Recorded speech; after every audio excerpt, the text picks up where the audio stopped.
Hey, how you guys doing today? Welcome back to the channel. Before we start, please hit that like and subscribe button, share this video if on Facebook, leave any comments, ask me any questions you have, and let's get right to it. Today I'm going to be talking about why do we have the needs to always know everything?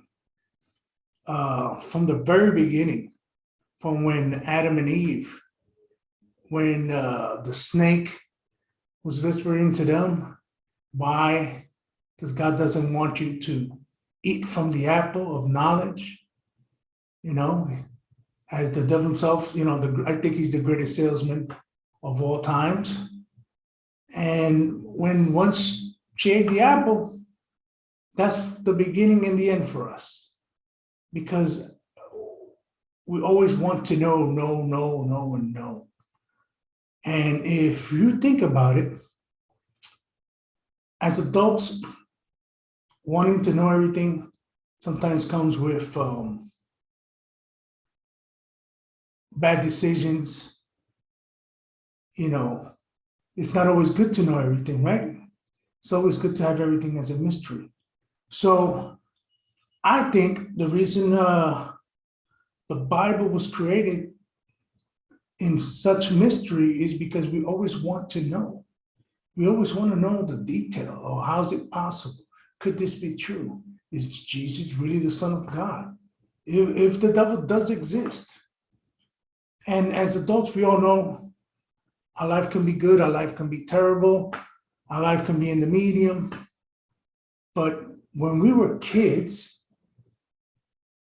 it didn't matter if we knew anything. We were living life the way I think God wanted us to do, right? It's just live. And I think we took that for granted, trying to know everything. It's a double-edged sword, right? It's good and it's bad at the same time. I'll give you an example. If you see a crime go down, you know what happened, you see what happened, but do you really want to go to the police and let them know what you saw? It's the proper thing to do, but if you know that person can get to you and put your family at risk, are you willing to do it? So sometimes knowing everything is not such a good thing. And I think that's one of the issues sometimes when we read the Bible, is that we get intrigued on, especially in books of Revelations, books of prophecy, where we get too much into the detail and don't look at the word as simple, right? Plus, these kids nowadays, they think they know it all. They got Google and, they don't need an explanation from us old people, not knowing that it's always the experience that is the greatest thing. You can always go to school to be, let's say, a doctor, but it's the experience that's going to help you be a doctor, I think. Yes, you'll learn how to stitch and figure out the problem, but if you don't have any kind of experience, how good can you really be? A mechanic, there's people that never went to school for being a mechanic.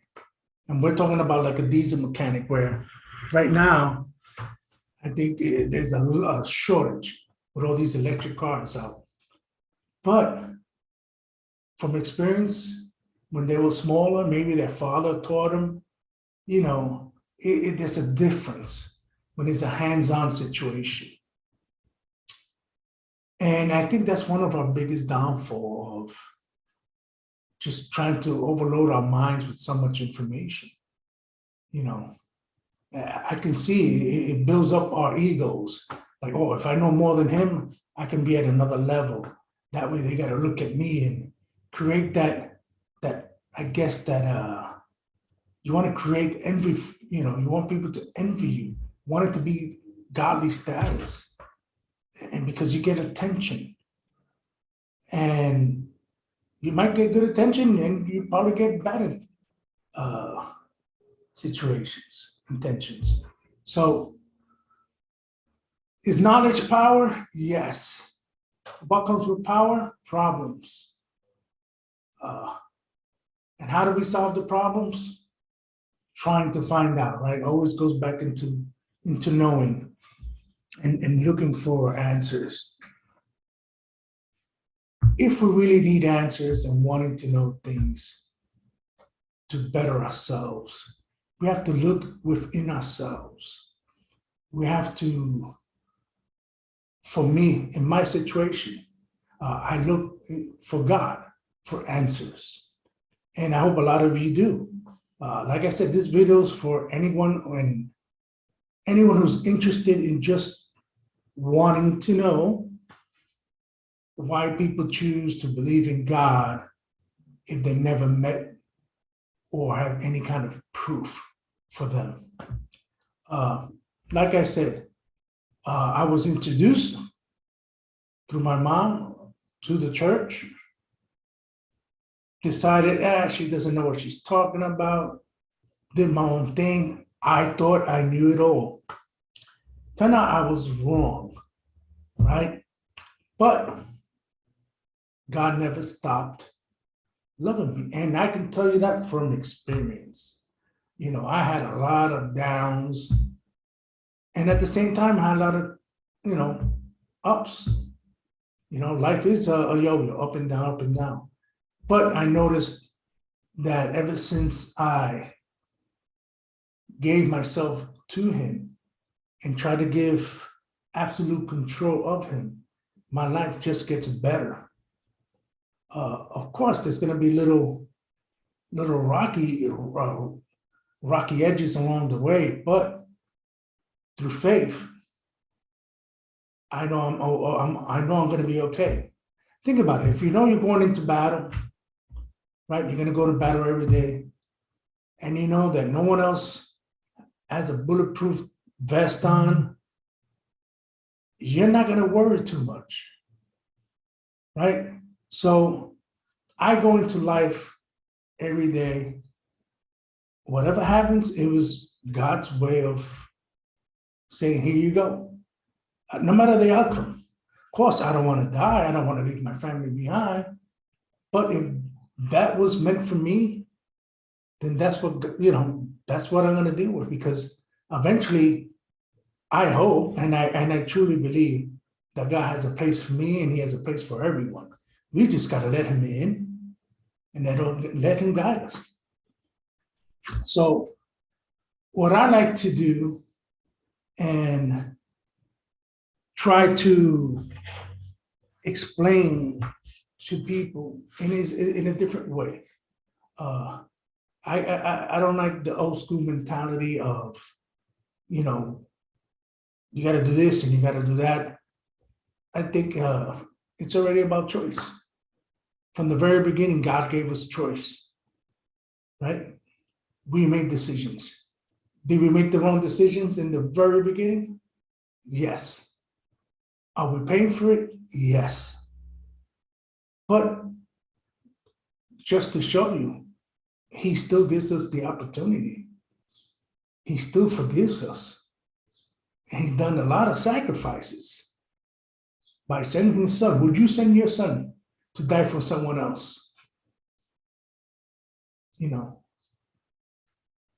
It's something beautiful, and it's like I said, you have to experience. You have to go out and experience it, and the experience comes when God knocks on you to hear him. In your life, there's going to be certain situations that God speaks to you, and you're going to know God speaks to you. You just got to be willing to hear him. And in my Bible studies that I do with my family every other Tuesday, the topic was fasting. What is fasting? To me, fasting is very important. It's a connect, to me, it's a connection between you and God. I can go into so many details, but if I do, then I give my information up to my family before, and that way, I don't want them to have my opinion.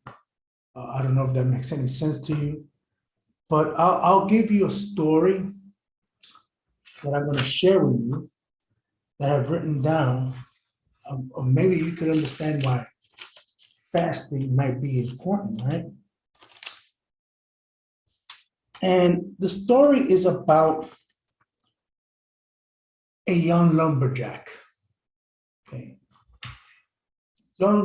This lumberjack cuts down trees fast and doesn't take breaks and just goes and chops, right? A lot of trees. He figures, man, I'm good, fast. And where he was at, there's always a yearly competition of who cuts the most trees down, right? So he figured he was good enough. So when he went to this event, right, he went up against an older gentleman who always won the competition, right? But he said, in his mind, he knows it all. I can do it. I'm younger than him. I'm stronger than him. So when they started the competition, he's chopping away. But he notices that the older gentleman stops, every 50, stops for 15 minutes each hour. And he goes, man, I got this in the bag.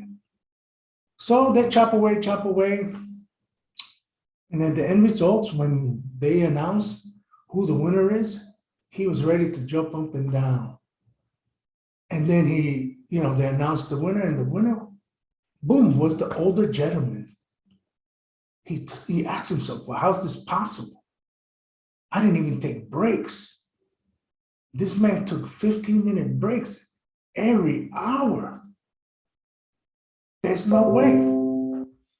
There's no way that is possible. So he went up to the older man and said, hey, what's your secret? And he goes, well, my secret is, while you were chopping away, every time I took those 15 minutes, I used those 15 minutes to sharpen my axe. And what happens? You got a sharper axe, faster you cut down the trees. And then the young lumberjack just realized that sometimes you have to stop and sharpen your tools, right? So what I'm saying is, when we fast, right, we have to stop. We have to give up and I wrote it down because it's something that we should do once in a while, right? When we fast, is to intentionally deny any kind of physical pleasure or intentionally deny of any kind of physical pleasure for a set period of time in order to attain a higher spiritual purpose. Which means, if we love being on the phone, right, and just looking up at TikTok videos or Facebook, and we're on Facebook for 2 or 3 hours, taking time off of that and just sit down and talk to God, tell him how you feel, right? It's an overwhelming spiritual feeling you'll get. Because, and I have it down, it is, and please forgive me for waiting, it's just, there's so many metaphors that I put down here. Is that man,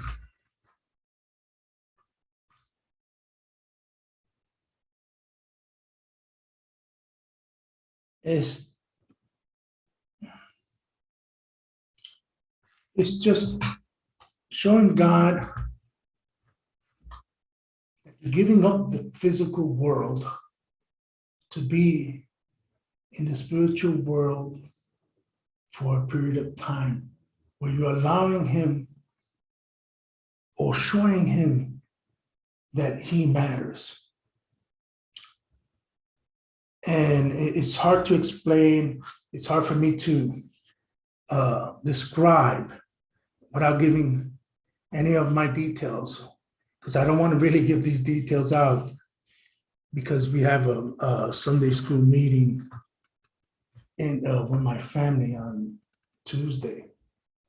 And I would love to hear their opinion. I think that's why I would love to hear from you guys, your opinion, because this is how I see things. I kind of see things differently than maybe from other people. Like when I sometimes go to my church, because I'm in Puerto Rico, my church is in Texas, even though we do the Zoom. When I go to the Bible study sometimes I felt that a lot of them, most of them were teachers, lawyers, and even military police. It's just, I always put myself at a lower rate from them, because I didn't go to the extreme of like, when you're a teacher, you got to go to college. I didn't go to college, none of that. But I always felt less. And, the way I see it, I kind of see it differently. And I think when God wrote when Jesus was talking to the people, he would give them like a movie. He would picture, he would put his words into simplicity, in other words. Even at times there were his disciples would say, Master, why do you just tell them straight out? Not everybody's going to hear, and not everybody's going to see. If that's how it is. And to make it simple, this to me is great for me, and that way I can get the word. That way I can receive the word. The word was meant for everyone, not just for super smart or for the rich. The word is for everyone. And it's really hard to understand why people don't realize that the only way you get through life is living through God, living through Jesus. Is the only way. I mean, I can guarantee you. I know there's a lot of us that have been through worse situation than me. Worse. And you still see them climb out of the darkness. Until you don't experience it, you don't know. And when you do, remember, the devil works like this. The closer you get to God, the more he's going to taunt you. Just like what he did with Jesus in the 40 days that Jesus went out. He was tempted, and didn't fail. And we're not Jesus, of course. We're weak. Imagine, you went through so much stuff You had a violent background, have no money, all of a sudden, money's coming into you, and everything. So you lose interest, and that's how it works. You like I said, I've been through a lot. And then, I kind of understood and started to pray. But then what happened? All the things that I thought I wanted and I needed physically in the world, it was being handed to me. But it didn't feel the same. In other words, I stopped praying and I stopped doing that. And then, and I said, wow, I don't think that was God taking that away from me. I think it was just the devil that put all those things that I wanted so I can stop praying and stop looking for him. Because that's how he gets you. Right? So to me, we go back to the Bible where it tells us, put on this suit of armor, put on that helmet, and don't let nothing stop us. If we put on that helmet and that whole armor, we become untouchable. Anything physical that we get here on earth, think about it. I could have more money than Elon Musk or the guy who owns Amazon. When I die, I'm not going to take that money. I'm not going to have anything that I have here with me. And what does that do? Well, if I have all this money and I leave it behind, what it creates? Chaos, anger, because then you have family members fighting over for something that wasn't even theirs that they think they're entitled to. I'm not saying it happens all the time, but it happens. You can be close with your family and, and let's say your father had money and all of a sudden your father passes. We're fighting to have everything because we always want more and more and more, thinking that that's what life is supposed to be better, to have more than everyone. Not true.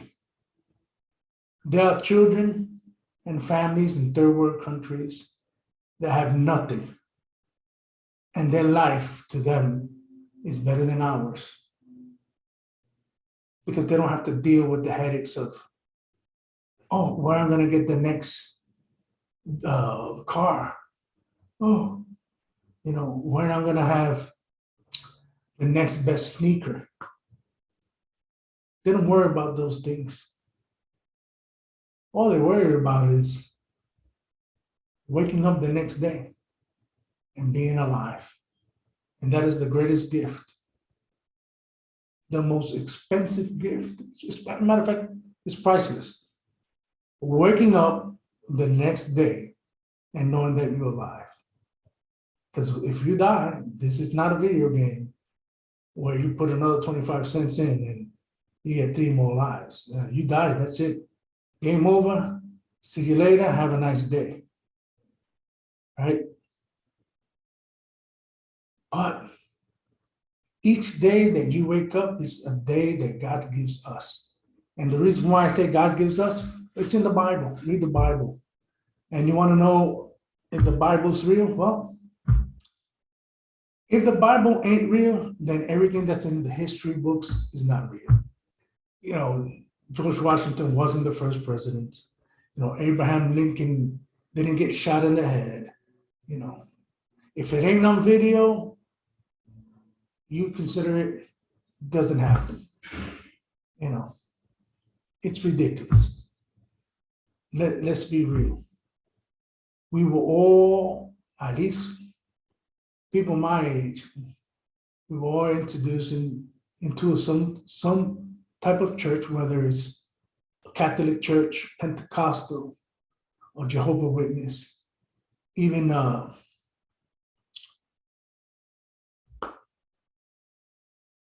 Jewish church or Muslim church, right? And the reason why I say a Muslim church is they knew who Jesus was. They even knew Jesus' mother, who was mentioned more in the Quran than in the Bible. And that's a fact. Look it up. And if I'm wrong, leave it in the comments. That's how I feel sometimes. I try to get out to people and make them look at the word that comes from the Bible and look at it a different way, because that's how God presented to me when I read the Bible. He put it to me easily that I could understand it in the form of like a movie. And when I do have questions, I ask people that have more experience, more time learning the Bible. And I take their answer and I go ask another person, and I'll take 2 or 3 people, ask them the same question. And then I go into the Bible and find it. And God lets me find it and says, this is what it is. And it can be totally different of what they told me. I cannot worry if he's right or wrong, because salvation is individual. I have to worry about me, fix my foundation. So once I'm fixed, which is me, my wife, then my family, then my friends, and then my neighbors. Because in order for me to go to a neighbor and say, hey, Jesus is the way to go, I better know how to explain who Jesus is, right? And that's all we do, is refresh, take that break, and we'll see. I really would love to hear from you guys. Please share this video. Thank you. And God bless you all.